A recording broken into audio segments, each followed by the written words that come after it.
ಇನ್ನು ಸತತವಾಗಿ ಸುರಿತಾ ಇರುವಂತಹ ಮಳೆಯ ಬೆನ್ನಲ್ಲೇ ಎರಡು ರಾಜ್ಯಗಳ ಸಂಪರ್ಕ ಹೊಂದಿರುವಂತಹ ಬೆಳಗಾವಿ ಗೋವಾ ಹೆದ್ದಾರಿಯ ಸಂಪೂರ್ಣವಾಗಿ ಕೆಸರುಗದ್ದೆಯಾಗಿ ಮಾರ್ಪಾಟಿದೆ.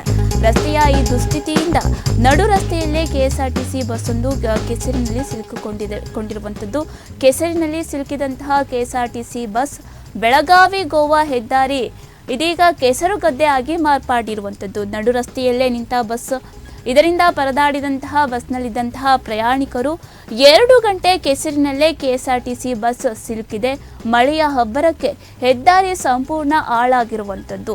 ಬೆಳಗಾವಿ ಗೋವಾ ಹೆದ್ದಾರಿಯಲ್ಲಿ ಈ ಘಟನೆ ಆಗಿರುವಂಥದ್ದು. ಹೆದ್ದಾರಿ ದುಸ್ಥಿತಿಗೆ ಜನರು ಆಕ್ರೋಶವನ್ನು ವ್ಯಕ್ತಪಡಿಸ್ತಾ ಇದ್ದಾರೆ.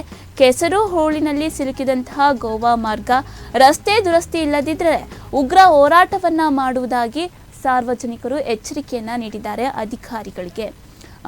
ಸತತವಾಗಿ ಸುರಿತಾ ಇರುವಂತಹ ಮಳೆಯ ಬೆನ್ನಲ್ಲೇ ಎರಡು ರಾಜ್ಯಗಳಿಗೆ ಸಂಪರ್ಕ ಕಲ್ಪಿಸ್ತಾ ಇರುವಂತಹ ಬೆಳಗಾವಿ ಗೋವಾ ಹೆದ್ದಾರಿಯು ಸಂಪೂರ್ಣವಾಗಿ ಕೆಸರುಗದ್ದೆಯಾಗಿ ಮಾರ್ಪಾಟಿರುವಂಥದ್ದು.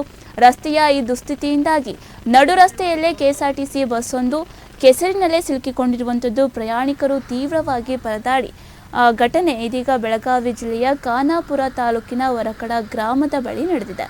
ಬೆಳಗಾವಿಯಿಂದ ಗೋವಾ ಕಡೆಗೆ ಪ್ರಯಾಣಿಸ್ತಾ ಇದ್ದಂತಹ ಕೆಎಸ್ಆರ್ಟಿಸಿ ಬಸ್ ವರಕಡ ಗ್ರಾಮದ ಬಳಿ ಬರ್ತಾ ಇತ್ತಂತೆ. ರಸ್ತೆಯಲ್ಲಿದ್ದಂತಹ ಭಾರೀ ಪ್ರಮಾಣದ ಕೆಸರಿನ ಹೂಳಿನಲ್ಲಿ ಸಿಲುಕಿಕೊಂಡಿದೆ. ಈ ಸಂದರ್ಭದಲ್ಲಿ ಪ್ರಯಾಣಿಕರು ಪರದಾಡಿರುವಂಥದ್ದು, ಹಾಗೆ ಆಕ್ರೋಶವನ್ನು ವ್ಯಕ್ತಪಡಿಸ್ತಾ ಇದ್ದಾರೆ. ಯಾವುದೇ ತರಹದ ರಸ್ತೆಯನ್ನು ಸರಿಪಡಿಸುವಂತಹ ಕಾರ್ಯ ಮಾಡಿಲ್ಲ ಅಂತ ಅಧಿಕಾರಿಗಳ ವಿರುದ್ಧ ಆಕ್ರೋಶವನ್ನು ವ್ಯಕ್ತಪಡಿಸ್ತಾ ಇರುವಂಥದ್ದು.